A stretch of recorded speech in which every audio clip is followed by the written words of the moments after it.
Hi, I'm Hope from the Denver Public Library, and in this video I'm going to show you how to wash and iron your finished cross-stitch piece. So it's important to wash your finished piece because no matter how many times you're washing your hands as you're stitching, and we're all washing our hands now, right? No matter how many times you're doing that, you're still going to get the natural oils and things from your fingers onto the piece as you're stitching it.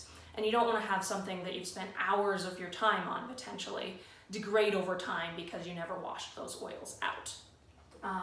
So yeah, even though it looks like it's clean, we need to wash it anyway. So what you're going to need to do that is a bowl of soapy water.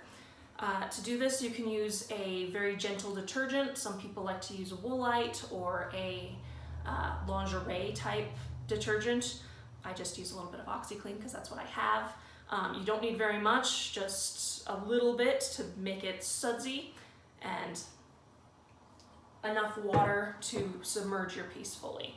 You'll also need something to iron on, an iron, and an old light colored towel. And the reason I say old and light colored is because even if you're using something that is color fast, like a DMC floss,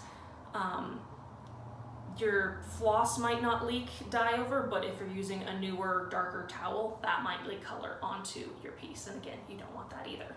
So yeah, I'm going to show you now how to wash your piece.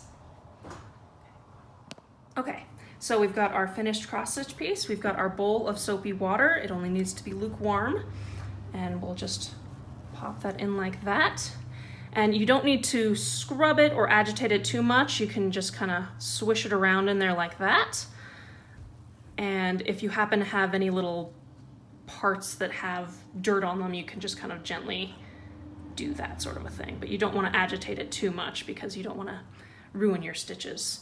So we're going to leave this to soak for a good 10 or 15 minutes. This is a good thing to do if you have other stuff to do around the house. All right, so we've got our piece that's been soaking for a little while, so we can take it out now. And we'll just rinse it at the sink. And you can just use cold water for this. It doesn't have to be hot water or anything. And we're basically just going to move it like this until all of the soap comes out. And you can kind of estimate that based on how much soap you put in the bowl to begin with.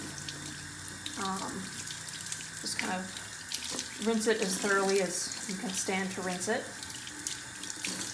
That's probably pretty good. And you don't ever want to wring these out. So we're going to take this over to a towel here. And I like to roll it rather than wring it, because that still squeezes some of the water out without risking damaging any of the stitches. Would help if my ironing board was staying still. All right, so we're just gonna kind of squeeze it like that. And at this point, if you have other stuff to do around the house, you can leave it like this. It's not gonna hurt anything, but you can take it out of the roll, and then we're going to move it to a dry part of the towel.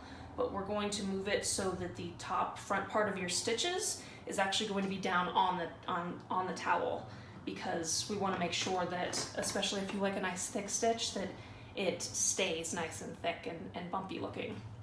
You don't want to flatten that out. So face down on the towel, and then we'll take our iron. I just love the nice sizzle. And just carefully iron it from every direction to kind of straighten out the fabric, just in case it's gotten a little bit wonky. And you always want to make sure when you're ironing that your iron is moving constantly. It can be moving very slowly, but you do want it to be moving. And that looks pretty good, actually.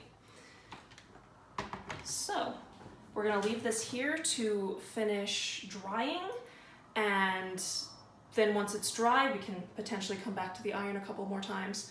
But once it's dry, it'll be ready for framing or turning into a pillow or whatever you want to do with it. So that is how to wash and iron your finished cross-stitch piece. And I hope you have happy stitching.